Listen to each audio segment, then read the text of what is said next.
মধু ছাড়া আমার একদিনও চলে না।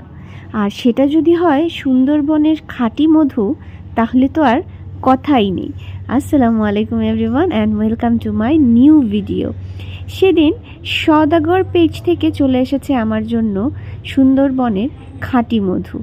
আমি কিন্তু প্রতিদিন গরম পানিতে মধু মিক্স করে খাই, এটা আপনারা সবাই জানেন।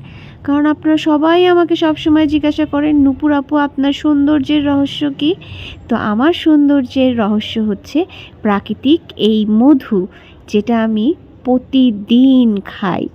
এভরিডে আমি কিন্তু মধু দিয়ে রূপচর্চাও করে থাকি। আপনারা সবাই জানেন আমি স্কিন কেয়ার অনেক পছন্দ করি। আমার প্রতিদিনের ফেস প্যাকে কিন্তু আমি সওদাগর কর্পোরেশন থেকে নেওয়া এই মধুটা মিক্স করে থাকি। মধু কিন্তু একটি প্রাকৃতিক ভেষজ উপাদান, যা আমাদের বিভিন্নভাবে উপকার করে থাকে।